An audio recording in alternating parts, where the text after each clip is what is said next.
Bueno, hermanos, le damos gracias a Dios porque estamos llegando ya, aunque parece poco, pero ya estamos llegando al capítulo 23 del primer libro de Samuel. Como se ha venido hablando constantemente, en el original Samuel es un solo libro. Ya en la recopilación para el libro que tenemos nosotros, por la misericordia de Dios, lo toman en dos partes de lo amplio que es. Y estamos en una situación muy especial con David y con Saúl. Hace un par de semanas, Julio nos hablaba claramente de los pecados y las fallas de Saúl. La semana pasada, Henry ya nos hablaba de que se empezaba a notar un cambio, pero en este capítulo 23 vemos que el cambio de David es radical y toma los pasos que se convierte en un verdadero ejemplo para cada uno de nosotros. Es importante, como bien me menciona Wilmer constantemente, que tomemos ese tiempo que estamos haciendo ahora con la escuela dominical, de ir leyendo el libro con calma, de irlo leyendo, analizándolo, porque hay de pequeños detalles que luego en ocasiones perdemos, pero gracias al Señor, para nuestros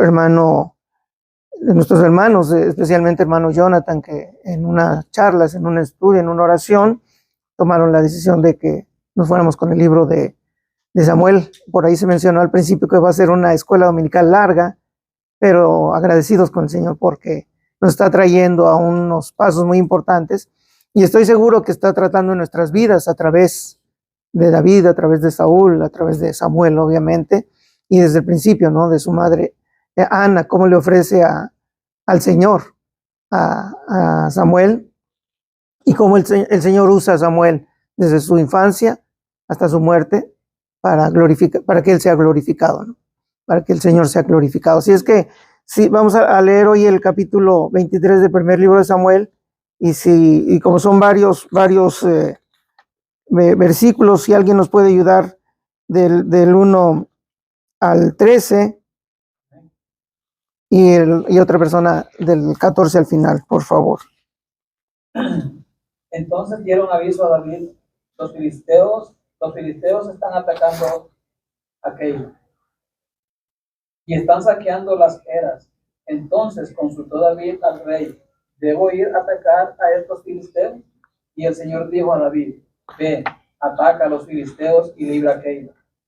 Pero los hombres de David le dijeron: mira, hasta los filisteos.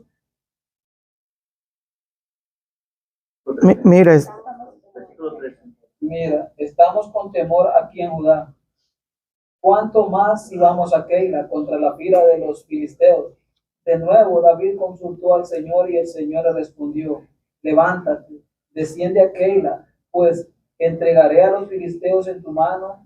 Y David y sus hombres fueron a Keila y pelearon contra los filisteos. Y él se llevó sus ganados y los hirió con gran mortandad. Así libró David a los habitantes de Keila.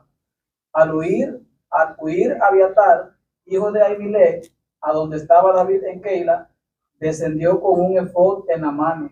Cuando se avisó a Saúl que David había ido a Keila, Saúl dijo: Dios lo ha entregado en mi mano, pues se ha encerrado entrando en una ciudad con puertas dobles y barras. Y Saúl convocó a todo el pueblo a la guerra para descender a Keila a fin de cercar a David y sus hombres. David supo que Saúl tramaba el mal contra él, así que le dijo al sacerdote Abiatar: trae el efod. Entonces David dijo: oh Señor, Dios de Israel, tu siervo ciertamente ha oído que Saúl procura venir a Keila para destruir la ciudad por causa mía. ¿Me entregarán en su mano los hombres de Keila? ¿Descenderá Saúl tal como tu siervo ha oído? Oh Señor Dios de Israel, te ruego que lo hagas saber a tu siervo. Y el Señor dijo: sí descenderá. Entonces David dijo: ¿me entregarán los hombres de Keila a mí y a mis hombres en manos de Saúl? Y el Señor dijo, sí, los entregarán. Si alguien nos ayuda del, perdón, gracias hermano, del 13 al final. ¿Algún valiente? Adelante. Se levantó pues David con sus hombres como 600. Salieron de Keila y anduvieron en un lugar a otro. Cuando a Saúl le informaron que David se había escapado de Keila, cesó de perseguirlos. David se quedó en el desierto de los refugios y permaneció en la región montañosa en el desierto de Zif. Saúl lo buscaba todos los días, pero Dios no lo encontró en su mano. Y David se enteró de que Saúl había salido para quitarle la vida. Y David se encontraba en el desierto de Zif, en Ores. Jonatán, hijo de Saúl, se levantó y fue a donde estaba David en Ores y lo fortaleció y le dijo: no temas, porque la mano de Saúl mi padre no te encontrará, y tú reinarás sobre Israel, y yo seré segundo después de ti. Saúl mi padre también sabe esto. Hicieron los dos un pacto delante del Señor, y David permaneció en Ores mientras Jonatán se fue a su casa. Entonces tuvieron los de Zif a Saúl en Judea y dijeron: ¿no está David escondido entre nosotros en los refugios de Ores, en la colina de Aquila que está al sur de Simón? Ahora bien, oh rey, usted descienda conforme a todo el deseo de su alma para hacerlo, y nuestra parte será entregarlo en manos del rey. Y Saúl dijo: benditos sean del Señor, porque se compadecieron de mí. Vayan ahora, asegúrense, investiguen y vean dónde está su escondite, quién lo ha visto allí, porque me han dicho que es muy astuto. Miren entonces, conozcan todos los escondites donde se ocultan. Regresen a mí cuando estén seguros, y yo iré con ustedes. Y sucederá que si estuviera en la tierra, voy a hallarlo entre todos los hijos de Judá. Ellos se levantaron y fueron así delante de Saúl. Y David y sus hombres estaban en el desierto de Maón, en el Arabá, al sur de Saúl fue con sus hombres a buscarlo, pero le avisaron a David, y este bajó a la peña y permaneció en el desierto de Maón. Cuando Saúl lo supo, persiguió a David en el desierto de Maón. Saúl iba por un lado del monte, y David y sus hombres por el otro lado del monte. David se apresuraba para huir de Saúl, pues Saúl y sus hombres estaban rodeando a David y a sus hombres para apresarlo. Pero un mensajero vino a Saúl diciendo: apresúrese y venga, pues los filisteos han hecho una incursión en la tierra. Regresó entonces Saúl dejando de perseguir a David y fue al encuentro de los filisteos. Por eso llamaron a aquel lugar la peña de escape. Y subió David de allí y permaneció de Engai. Vamos a orar. Amado Señor, gracias en el nombre de tu Hijo amado Jesucristo por esta lectura, Señor, por tu bendita palabra, Señor, que en todo momento nos está hablando, Señor. Me pongo en tus manos para que seas tú utilizándome, Señor, para mostrarle a los hermanos lo que tú nos quieres enseñar, Padre. Te damos gracias en el nombre de Jesús. Amén.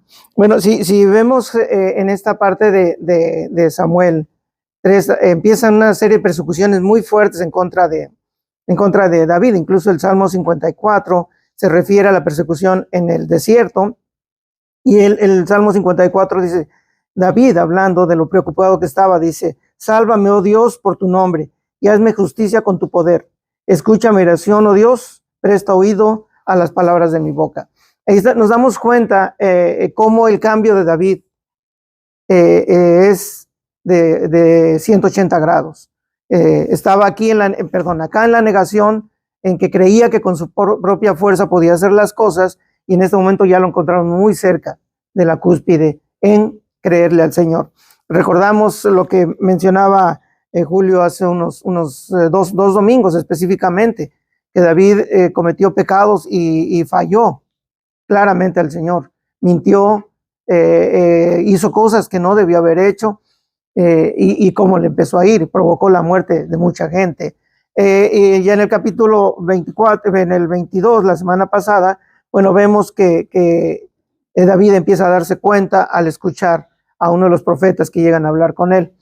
En esta ocasión hay 5 puntos que me llaman mucho la atención, y en los primeros 5 puntos vemos que David está cambiando completamente. Vamos del versículo 1 al 5, David salvó a Keila. era la vida de guerra que tenía David. Del capítulo 6 al 12, Dios reveló a David la venida de Saúl y la traición de los habitantes de Keila, a pesar de que los había salvado. Del capítulo 13 al 15, David escapó a Sif y Saúl lo persiguió, que es precisamente de donde surge el salmo que acabamos de leer en una parte. Y del capítulo 16 al 18 hay una parte muy, muy hermosa, muy interesante, cuando Jonatán se puso en contacto con David y reconoció el hecho de que David sería el próximo rey. Y finalmente, por falta de tiempo, nos vamos a ir desde el 19 al 29, la persecución y la salvación milagrosa de David, cuando Saúl ya casi lo tenía atrapado. Si nos damos cuenta, hermanos, en los primeros 5 versículos, vemos que David consultó al Señor antes de intentar liberar a Keila. Recordamos en el capítulo 21 que David no pensó y fue directamente a los sacerdotes y les mintió. Ahora vemos en el capítulo 23 que David consultó directamente al Señor. No actuó como a veces lo hacemos todos, sino que en el versículo 2 dice: entonces consultó David al Señor, ¿debo ir a atacar a los filisteos? Qué contraste, ¿verdad? De hace 12 capítulos a este momento, del 21 al 23. Cuando él tomó la decisión de hacer las cosas con su propia fuerza, el resultado fue muy grave. Como lo vemos ahora, que lo primero que hace es consultar al Señor. ¿Qué fue lo primero que hizo? Oró al Señor. Esa es la forma de consultar al Señor.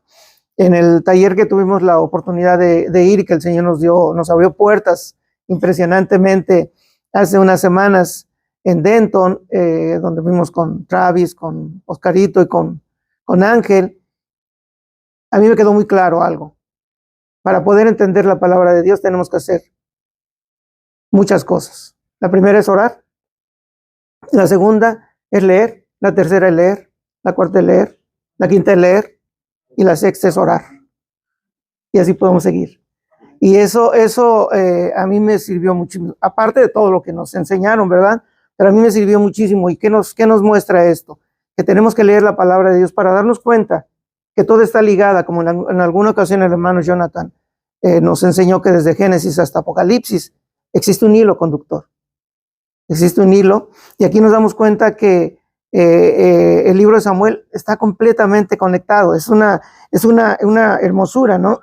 Porque David no solamente consultó al Señor para ver si atacaba o si defendía a Keila, que recordemos que era el pueblo de Dios también, Keila también pertenecía a Israel, pero sus hombres tuvieron miedo, porque le dijeron, si estamos en Judá, donde nos puede tener, si vamos a Keila, que es una ciudad que está encerrada, por lo que podemos entender, era una ciudad que tenía una sola puerta. O sea, Saúl dijo, yo llego ahí y ya no pueden salir, y él normalmente salía con 3,000 hombres contra los 600 que ya en ese momento era el pueblo de David. Sus soldados, sus hombres no querían ir, no estaban tan convencidos de ir a defender a Keila. ¿Y qué ocurre en el capítulo 4? De nuevo David consultó al Señor. ¿Y qué ocurrió? Y el Señor le respondió: levántate, desciende a Keila, pues entregaré a los filisteos en tu mano. Hermanos, si vemos esta respuesta del Señor, no es como que levántate y ve, no, es una orden. Dice, levántate, desciende a Keila, pues entregaré a los filisteos en tus manos. Ya no tenía ni que decirle a la gente que seguía a David a ver si querían ir. No, le dijo, levántate y ve. Hermanos, eso es lo que nos dice el Señor en muchas ocasiones. Levántate y haz. Señor, consígueme un trabajo. Sentado en mi casa no lo voy a conseguir. Me tengo que levantar y hacer lo que tengo que hacer, siguiendo los planes del Señor. Esa es una enseñanza muy hermosa que nos da este capítulo, ¿verdad? Entre los versículos 6 al 12, Saúl se entera que David y sus hombres se encontraban en una ciudad amurallada, como les estaba mencionando, y había muchas posibilidades de detenerlos, ¿verdad? Pero el pueblo de Keila iba a traicionar a David, a pesar de que los había salvado. David dudaba que el pueblo lo fuera a traicionar si lo acababa de salvar de una invasión de los filisteos. sin embargo, vuelve a consultar a Dios, y le preguntó si el pueblo de Keila lo iba a traicionar. Y nuevamente la voz del Señor: sí, te va a traicionar, vete. Estos 12 primeros versículos nos hablan claramente de que el Señor, cuando habla, tenemos que obedecer. Esa es una de las enseñanzas que son muy interesantes. Pero entre los versículos 13 y 16 vemos cómo David ya ha aumentado su ejército a 600 hombres. Recordemos que en el capítulo 21 o 22, si no me equivoco, hablaba de que tenían 400, que necesitaban la ayuda de David, que tenían los mismos o peores problemas que los de David, y de pronto se juntaron y eran 400. Cuando están en Keila ya eran 600. ¿De qué nos habla? Que el Señor le iba a ir sumando cada vez más hombres a David hasta que lo convirtiera en rey, ¿verdad? Y después vemos que Dios, a pesar de las persecuciones de Saúl, Dios no lo entregó en manos de él. Dios claramente dijo: no te entregaré, y no lo entregó. En los versículos 16 al 18 hay una cosa muy hermosa, porque en medio de todas las situaciones que estaba atravesando David, que eran graves, que era preocupación ya no solo por él y por su vida, eran 600 hombres por los que estaba preocupado, y en su mente, en su cabeza, tenía lo que acababa de ocurrir, cuando por su mentira habían muerto 85 sacerdotes, habían sido asesinados por órdenes de Saúl. Entonces, en medio de todas estas vicisitudes que estaba pasando David, recibió la ayuda de su mejor amigo, Jonatán. ¿Qué es lo que ocurre? Jonatán le dijo a David que Saúl sabía lo que estaba ocurriendo, pero que de todas formas Jonatán continuaba oponiéndose a su propio padre. Por supuesto, Jonatán iba en contra de la voluntad de su padre, pero también Jonatán sabía que Saúl, su padre, estaba en contra de la voluntad de Dios. Eso, ya la caída de Saúl para con Dios, era que la podía ver cualquiera, ¿no? Las acciones de Jonatán revelaban que era un gran hombre. Su actitud nos recuerda a Juan el Bautista, que dijo en cuanto al Señor Jesucristo en el Evangelio según San Juan, en el capítulo 3, versículo 30, hay una frase muy hermosa que dice: es necesario que Él crezca y que yo disminuya, que yo mengüe. ¿Qué le dijo Jonatán a David? Es necesario que tú crezcas. Yo voy a ser el segundo, pero tú vas a ser quien va a reinar. Y lo más interesante, dijo: y mi padre, Saúl, lo sabe. Entonces, seguimos viendo a lo largo de este capítulo la mano de Dios en David, especialmente cuando David ya hizo su cambio. Al fin, entre el 19 y el 29, al final vemos el momento en el que Saúl ya había rodeado a David, ya lo tenía a la mano para detenerlo. Sin embargo, los filisteos de casualidad atacaron el reino de Saúl, y Saúl tuvo que hacer a un lado la persecución y regresar a defender su reino. Ya los tenía. Yo esa parte me la imagino, que iban por acá todo el equipo de Saúl, que eran 3,000, y por acá David con 600, y se iban a encontrar en algún lugar. Y ahí 600 contra 3,000, para el Señor no hay imposibles, ¿verdad? Pero para el humano, 600 contra 3,000, mejor huyamos. Y de pronto alguien llegó y le dijo: ay, Saúl, pues allá en la casa ya se metieron, hay que ir a sacar a los enemigos. Entonces vemos nuevamente la mano del Señor en esta situación. En este momento me da mucho gusto, mucho gozo en el Señor, platicando con los hermanos en el viaje que les hablamos. Es muy hermoso que todo el tiempo estamos hablando del Señor.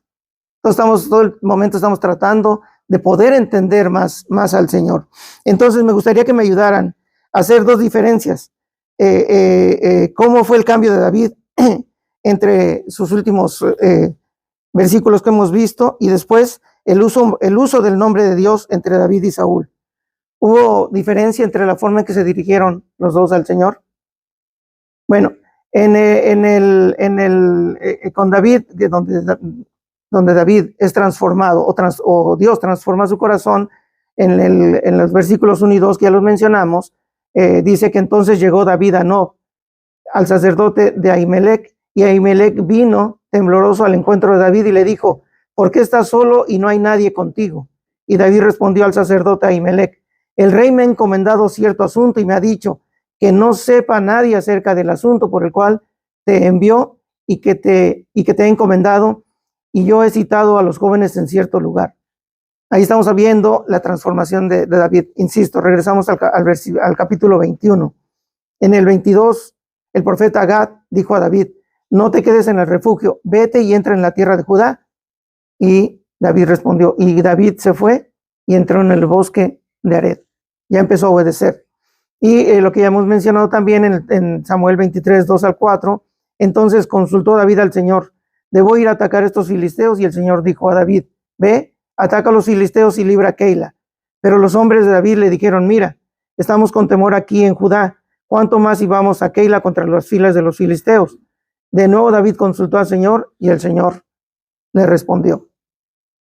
Aquí nos damos cuenta en la pregunta que les pido que me ayuden a responder, cómo vemos el cambio de David en estos 3 últimos capítulos.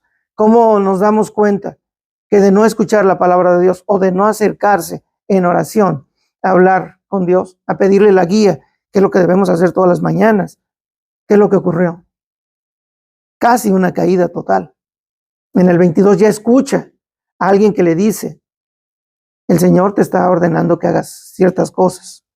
Pero en el 23 ya definitivamente David no da un paso si no ha consultado al Señor. Esa es nuestra enseñanza. Si hay algún comentario en esta parte, en la transformación de David, sería interesante escucharla. Entonces estoy explicando muy bien. Bueno, y la segunda pregunta que les puse en la mesa es: ¿hubo diferencia en la forma de dirigirse entre Saúl y David? Y la forma es radicalmente opuesta, ¿no? Saúl, en el versículo 7 del capítulo 23, dice la palabra de Dios: cuando se avisó a Saúl que David había ido a Keila, Saúl dijo: Dios lo ha entregado en mi mano, pues se ha encerrado entrando en una ciudad con puertas dobles y barras. Ven la expresión que tengo subrayada: Dios lo ha entregado en mi mano. Saúl ya le había fallado a Dios. Saúl ya no escuchaba a Dios. Dios mismo no le hablaba más a Saúl. Pero nos recuerda muchas cosas, ¿no? En el trabajo que yo desarrollo hay gente que llega y me muestra papeles y hágame el trabajo, yo lo reviso y le digo: estos papeles no son correctos, aquí hay algo que no es correcto para la ley. No, que sea lo que Dios diga, hágalo. Estoy escuchando a Saúl. Estoy escuchando a Saúl porque Saúl dice: Dios lo ha entregado en mi mano. ¿Por qué razón lo entregaría Dios a David en las manos de Saúl? No hay ninguna razón. En el versículo 21, y Saúl dijo: benditos sean del Señor porque se compadecieron de mí. Diría mi mamá: pobrecito. Benditos sean del Señor porque se compadecieron de mí. Una de las enseñanzas, adelante, hermano. Es triste, ¿no? O sea, muchas veces estamos viendo a Saúl, ¿no? Su comportamiento, dando gracias a Dios en su mente, ¿no? Primero que Dios, en el capítulo 23, que habla 7, ¿no? Que Dios le ha entregado. O sea, como él se ha alejado un poco, ¿no? Realmente, de tal manera que está viendo sus obras, las cosas buenas, las posibilidades que se le están dando, ¿no? En la persecución, como lo está viendo de parte de Dios, ¿no? Y tristemente a veces pasa cuando no estamos en comunión con Dios, nos parece que todo lo que está aconteciendo es de Dios. ¿Por qué? Porque no estamos buscando, o sea, el respaldo, no estamos buscando que Dios nos guíe, que Dios nos muestre, y digo siempre a través de su palabra, porque es la que nos ha dejado el Señor para ello, ¿no? De hecho, a Josué le dijo: mira, nunca se apartará de ti este libro de la ley, ¿no? Para que medites en él de día y de noche. Así todo lo que haces se te prosperará y todo te saldrá bien. ¿Por qué? Porque cuando el creyente, el que depende de Dios, busca a Dios a través de su palabra, entiende lo que Dios le ha dejado en las escrituras y podemos comparar, o sea, podemos ver las cosas que acontecen respaldado a través de la luz de esa escritura, ¿no? Pero en este caso, Saúl está mirando no lo que realmente las enseñanzas a su tiempo tenían en el Antiguo Testamento, sino está viendo las bendiciones de él, o sea, humana, ¿no? Viendo de que que Dios le estaba entregando, o sea, las posibilidades que tenía ahora para aprovechar a David y matarlo, ¿no? Y cuando analizamos lo que lo mueve era eso, no tiene que ver nada, ¿me entiende?, con honrar a Dios, sino con mi posición, ¿entiende?, lo que yo soy como rey, con la envidia de que el pueblo apuntaba a David como que era el líder, un famoso, ¿no?, bien conocido, que vemos cuando va con los filisteos, como tú vas a ser loco, porque Sí. lo conocía, ¿no? Y cómo él tiene que huir de allí. O sea, que David no era un personaje hasta entonces que, independientemente de que hasta ese momento no estaba buscando la dirección de Dios, sino que estaba huyendo en todos sus problemas. Y ya vemos en el 22, como hablaba, que ya comienza, ¿no?, por las mismas escrituras nos muestra de que cómo él se arrepiente, cómo él busca entonces la dirección de Dios, cómo alaba a Dios y cómo pone a Dios en el centro En donde está. para los pasos a dar en el futuro, ¿no? Pero eso no lo vemos en Saúl. O sea, Saúl está viendo las posibilidades que vemos como humanos y como esto se ve bueno y que me gusta y lo veo que va a tener un resultado bueno para mí, entonces esto es de Dios. Mucho cuidado con eso porque no todo lo que brilla es oro. No voy a hablar de mi país, la tienen también ustedes. Ya no todo lo que vemos que parece de Dios es de Dios. Amén. Eso es importante, entonces, tomar la actitud de David. En este caso, ya buscando la dirección del Señor, respaldando, confirmando, Señor, esto es lo que tú quieres, y no lo que estamos viendo esta hora. La actitud de Saúl no nos recuerda un poquito, o en lo personal un mucho, el sermón del domingo pasado. El pastor Samuel nos lo decía claramente. Primero pensamos en nosotros, lo que a mí me agrada, lo que a mí me satisface, lo que a mí me va bien. Y aquí lo vemos claramente con Saúl, ¿no? Dios lo ha entregado en mi mano. Dios lo trajo a mí. Benditos sean ustedes porque me lo trajeron. Decimos, estaba hablando de dientes para afuera, ¿no? Y lo más grave para él es que estaba usando el nombre de Dios en vano. Y vemos el contraste con David. Entonces, en los versículos 2 y 4, que los he leído constantemente, vemos que David consultó al Señor. Y a pesar de que su ejército, podemos llamarlo, la gente que lo seguía, le dijo, está peligroso que vayamos a Keila. Y David, en confianza, volvió a consultar al Señor. Como que de pronto viene la gente y el Señor me dijo que haga esto, voy a hacerlo. Pero viene el enemigo y que te dice, no lo hagas. No lo hagas porque, ¿qué ocurrió con Eva, ¿no? Con que el Señor les dijo que no podían comer de ningún árbol, ¿verdad? Nosotros ya creemos que es la palabra del Señor que nos dijo, hagan tal cosa, pero llega alguien y dice, no, no te conviene, no lo hagas. En la duda David no dejó de hacerlo, sino que en el versículo 4, de nuevo David consultó al Señor. De nuevo David consultó al Señor. Una gran enseñanza que estamos viendo, hermanos. La otra cara de la moneda la vemos entre los versículos 10 y el 12. Entonces David dijo, oh Señor Dios de Israel, tu siervo ciertamente ha oído que Saúl procura venir a Keila para destruir la ciudad por causa mía. En la mente de Saúl, perdón, en la mente de David, recordaba la muerte de los sacerdotes.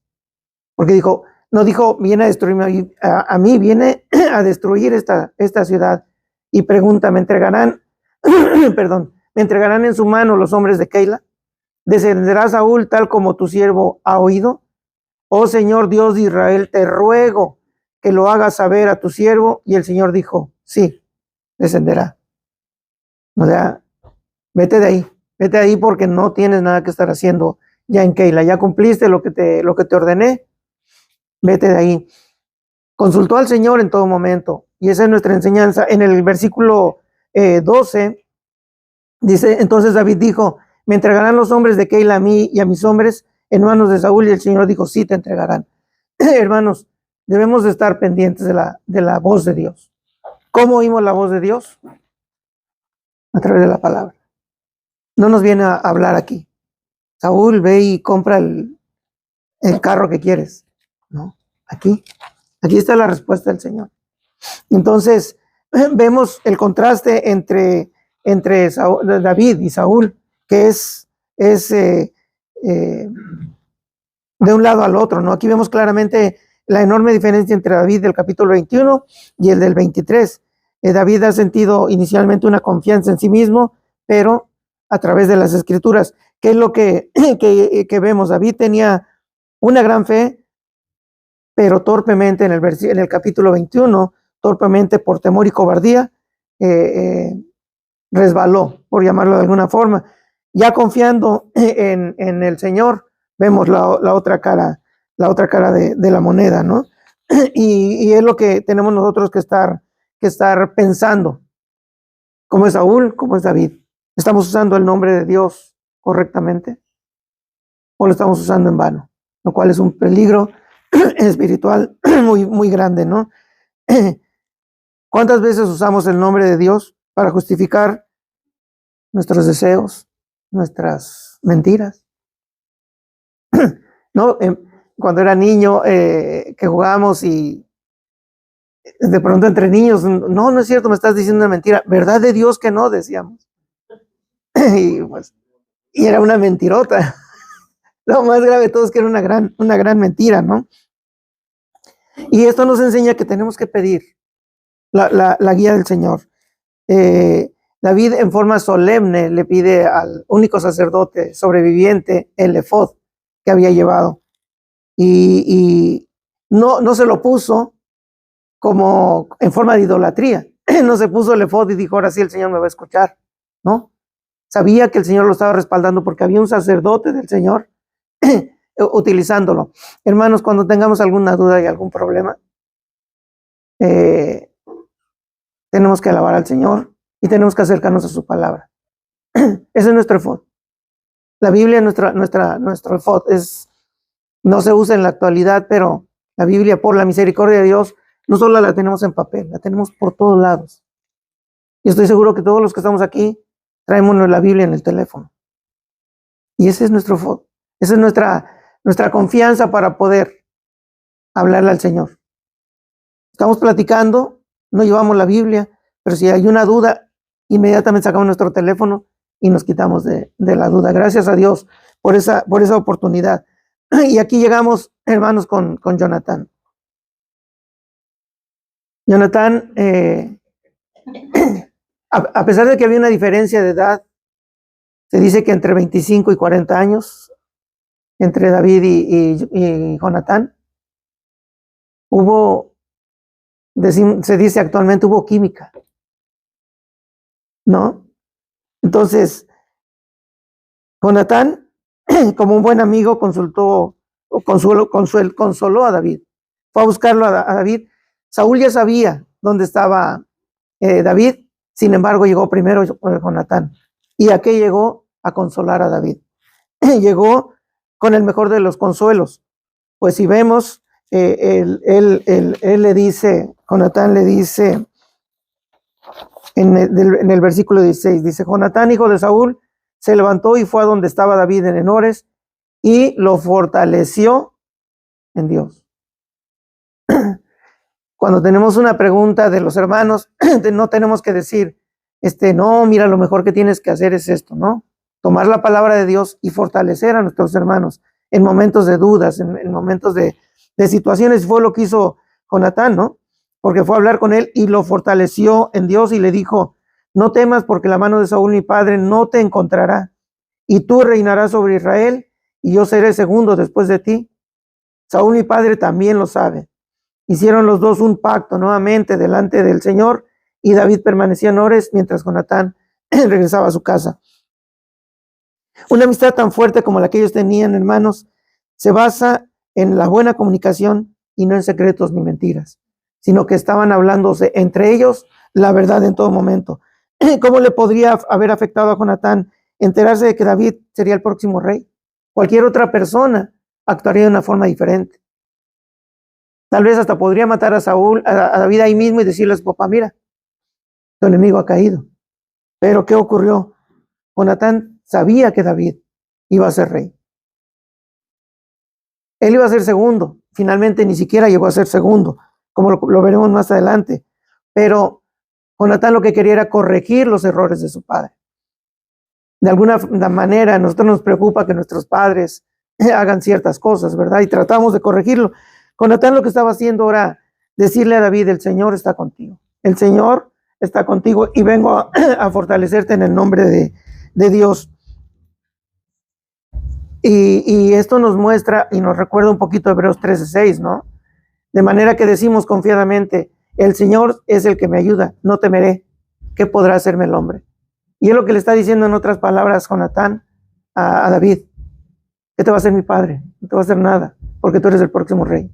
Mi padre lo sabe, yo seré el segundo, pero tú serás el rey. Hermanos, Dios es nuestro Dios, el que está preocupado por cada uno de nosotros, el que está atento a cada una de nuestras necesidades. Y volvemos a lo que les he estado diciendo: tenemos que leer, leer, leer y leer. ¿Para qué? Para que podamos conocer más a nuestro Dios. No lo vamos a conocer a plenitud. Sin embargo, entre más lo conocemos, más lo amamos. Mi esposa me dice constantemente: a mí no me digas que me quieres, nada más enséñame, demuéstrame que quieres a Dios, que amas a Dios. Y ahí me doy cuenta que tú me amas a mí. Y esa es la verdad. En la medida en que nosotros amemos más a Dios, podremos amar a nuestra familia, a nuestros hermanos en Cristo. Por eso comentaba yo hace un ratito: todos somos una gran familia, por la misericordia de Dios. Y la familia es ayuda. ¿Qué hizo Jonatán como familia de David? Fue apoyarlo, fue a fortalecerlo en Dios. Y esa es la invitación de esta mañana, ¿no? Recordamos cómo Isaí iba Samuel al principio, cuando fue con el padre de David. Isaí, él veía a los hermanos de David y decía: este es. Pero finalmente Dios, ¿qué le dijo? Yo no veo lo que tú ves. No veas tú entonces lo que no debes de ver, sino lo que yo te estoy diciendo que veas. ¿Y a quién puso? ¿Y qué ejemplo le dio a David? Que era un hombre conforme al corazón de Dios. Hermano, con ese ejemplo nos damos cuenta que Jonatán animó a David recordándole las promesas del Señor. ¿Qué podrá hacerme el hombre? La promesa que tenía David de Dios es que no que iba a pasarla a gusto y que iba en su palacio todo el tiempo a gusto, ¿no? Iba a pasar vicisitudes. Su vida iba a ser problemática hasta el final. Sus propios hijos trataban de matarlo. Pero Jonatán le dijo en otras palabras: ¿qué podrá hacerme el hombre? El hombre no nos puede hacer nada, porque Dios está con nosotros. Y estábamos platicando hace algunos días, el miércoles, si no me equivoco, sobre Job, que empezó a hacer preguntas. Nunca habló mal de Dios, pero empezó a hacer preguntas. Y que el Señor no le respondió las preguntas. Nada más le dijo: ¿y dónde estabas tú cuando yo hacía esto? No tenemos que preguntarle, hermano. Tenemos que actuar. En el capítulo de la persecución, el Salmo 54, los invito para que lo lean en su casa con calma, está encabezado: oración pidiendo ayuda divina para el director del coro con instrumento de cuerda. Más que el de David, cuando los cifeos, o sea, la gente de Sif, vinieron y dijeron a Saúl: ¿no está David escondido entre nosotros? ¿Y qué dice el Salmo? Sálvame, oh Dios, por tu nombre, y hazme justicia con tu poder. Escúchame, oración, oh Dios, presta oído a las palabras de mi boca, porque extraños se han levantado contra mí, y los hombres violentos buscan mi vida. No han puesto a Dios delante de sí, pero Dios es el que me ayuda. El Señor es el que sostiene mi alma. Él devolverá el mal a mis enemigos. Destrúyelos por tu fidelidad. Después de charlar con Jonatán, después de ver todo lo que estaba ocurriendo, los traidores allí seguían. Fueron y le dijeron a Saúl: está en Sif, vamos detrás de él. Pero por la misericordia de Dios nunca lo detuvieron. ¿Y qué es lo que hace David cuando tiene una oportunidad? Le escribe un salmo a Dios, recordando ese momento. Recordando que en todo momento tenemos que decirle: sálvame, oh Dios, por tu nombre, para que Él sea glorificado, no nosotros seamos glorificados. David y sus hombres estaban rodeados. Recordemos que ya estaban en el final. Ya estaban en el final donde lo están persiguiendo, que les digo, como si fuera una película. De un lado van corriendo detrás de David, y David por el otro lado corriendo para que no los alcancen. Cuando ya casi los alcanzaban, lo leímos hace un ratito, ¿qué es lo que ocurre? Llega alguien y le dice, hey, están atacando la tierra, rey Saúl, así es que tienes que regresar. Entonces, se regresan, ¿verdad? Se regresan, y cuando David y sus hombres estaban completamente rodeados, es probable que Saúl no pensó en dividir su ejército, que eran 3,000 contra 600, sino que dijeron, vamos a regresar, y providencialmente le avisaron a Saúl, están atacando a tu tierra, tienes que volver. Providencialmente, claro, providencialmente, porque es la providencia de Dios. No es que, gracias, no fue casualidad. Y entonces, hermanos, si tienen algún comentario hasta este punto, si no, le dejaría esto con un par de preguntas. No la tenemos que responder aquí, por supuesto. La podemos analizar y responder de manera personal, ¿no? ¿De quién viene la salvación?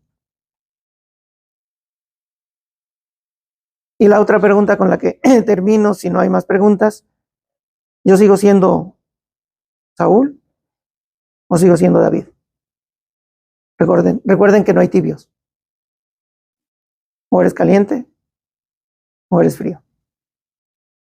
Si hay algún comentario, alguna pregunta, hermanos, es el momento. La pregunta, seguimos siendo como Saúl y David, ¿no? Vamos a poner la parte de David, ¿no? Que nuestro diario vivir va a ser siempre, ¿no? Vamos a estar enfrentando esas grandes realidades. Amén. Este mundo estamos viviendo a diario, vamos a estar enfrentando retos donde tenemos que decidir, ¿dependo del Señor o no? Van a haber momentos en donde Dios nos permite vivir tiempo de descanso, de paz, que también es otro problema en el sentido de que si en ese tiempo de paz se tiende mucho a veces a descuidar la búsqueda de Dios, porque supuestamente no va bien todo, son peligros. Las dos partes tienen, ¿me entiendes? Sus peligros en el sentido de que cuando llegan los problemas, ¿dónde están de quién dependo yo? Cuando estoy en paz, ¿de quién dependo? ¿de quién dependo? Porque las dos cosas son dos etapas de la vida que vamos a estar enfrentando desde el momento en que vinimos a Cristo. A partir de ese punto vamos a pensar ahí, ¿no? Y todo lo que nos resta por vivir hasta que el Señor pues, nos lleve a su presencia, vamos a estar enfrentando retos en la vida. ¿Dónde está, me entiende, mi dependencia? ¿Está en mi sabiduría? ¿Está en mi fuerza?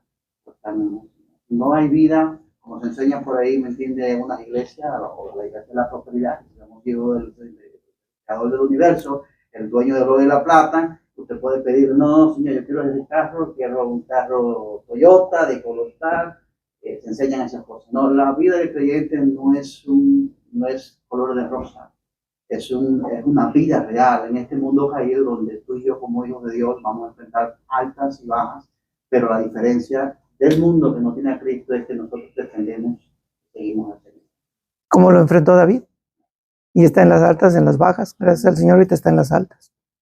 Hermano Ángel. Una de las cosas que me llama mucho la atención del capítulo 23 es cómo David cambia su metodología para buscar libertad. En el capítulo anterior lo vemos buscando espadas, ahora lo vemos buscando un efod. Entonces, eso es relevante en la lectura del capítulo 23, porque ya David está entendiendo que definitivamente necesita de la mano del Señor para salir de la persecución de Saúl. Eso no significa que no tenga dudas, porque cuando él consulta, el Señor le dice, sí, libera a Keila. Él va con sus hombres y los hombres le dicen, estás loco. Y el Señor vuelve David vuelve y le dice, Señor, pero ¿estás seguro? Le dije que sí, hazlo. Y recuerda a Moisés, el mar rojo, ¿no? ¿Qué haces? Abre el mar. Entonces, es interesante ver esa crisis de fe que está teniendo David y verlo desde esa perspectiva, porque es básicamente lo mismo que nos sucede a nosotros. Pero la clave o la enseñanza del texto está en la búsqueda de dirección. Y gloria a Dios que no se conforman con un obrar netamente sobrenatural. Y a veces se busca eso, ¿no? Quiero que Dios obre sobrenaturalmente y que ya las cosas cambien cuando yo despierto. Pero Dios usa instrumentos y Dios preservó a un sacerdote, fue Abiatar, para que él fuese el instrumento usado por él para darle a David a conocer los caminos. Entonces, eso es importante en el texto, porque Dios va a usar a las personas que nos rodean y debemos ser sensibles a eso. No simplemente esperar una voz del cielo. A veces tenemos convencimiento, pero en ocasiones Dios va a usar a las personas que nos rodean para hacerlo. En este caso lo hizo con Abiatar. Y es interesante que David manda a buscar el efod, pero antes de que David mande a buscar el efod, Abiatar, antes de ir a Keila, él ya lleva el efod. Y recordemos que el efod es ese pectoral de 12 piedras de Urim y Tumim, donde revelaba la voluntad de Dios para con el pueblo. Entonces, creo que ver esas pinceladas en la historia nos ayudan a ver cómo el pensamiento de David va a ir madurando, cómo su confianza en el Señor va a tener unos picos altos, pero también va a haber momentos de desierto donde necesitamos también de esos Jonatanes que nos asistan, nos ayudan a fortalecer nuestra fe. Pero, hermano, también volviendo a la pregunta inicial que había hecho usted, de corazón de David, cómo iba cambiando, y uniendo lo que decía Ángel también, es que yo creo que si se podría desglosar lo que es Samuel y lo que es David en los Salmos, es que uno está relatando eventos que pasaban y otro está relatando el corazón de David, cómo iba cambiando los Salmos. Por ejemplo, como mencionó usted, el Salmo 54, que es David en esta misma situación y cómo él descansa en el Señor. El Salmo 52, de cómo él se descansó en el Señor cuando fueron a decirle que estaban en la casa de Ahimelech, o sea, el mismo evento en el capítulo anterior. Salmo 57, Salmo 142, que son todos salmos que están justamente relatando lo que está pasando acá. Entonces, uniendo lo que había preguntado usted inicialmente, se ve como en Samuel están relatando lo que está pasando, pero en los salmos estamos viendo el corazón de David, cómo está cambiando, depositando su fe y su esperanza en el Señor. Y vemos esos resultados que mencionaba antes, que en vez de buscar una espada, ahora buscaba el efod. Entonces, como el Señor iba obrándole, buscaba la voluntad del Señor en vez de mentir, como había hecho en el capítulo anterior. Entonces, yo creo que es un buen ejemplo para nosotros, ya resumiendo lo práctico, como había hecho usted, de cómo no desaprovechar momentos difíciles, de actuar y confiar y ver a David como un ejemplo en cómo nosotros debemos responder a los momentos difíciles. Y tal como su corazón iba atendiendo cada vez más en el Señor, y nosotros lo estamos viendo en estos salmos, que eso sea un ejemplo para nosotros seguir y también buscar al Señor en el momento difícil. Amén. Bueno, hermano, pues vamos a darle gracias a Dios por este hermoso momento que nos prestó. Amado Dios, gracias por tu misericordia, Señor, por esta enseñanza donde vemos a un David transformado y a un Saúl que sigue en su camino, Padre. Pedimos en el nombre de tu Hijo amado que el ejemplo de David quede en nuestras vidas y en nuestros corazones, Señor, y lo podamos poner en práctica, Padre. Te damos gracias por este momento y también ponemos en tus manos el servicio que vamos a comenzar en un momento más, Señor, para que tú en todo momento seas glorificado. Te lo agradecemos en el nombre de Jesús. Amén. Gracias, hermanos. Dios les bendiga.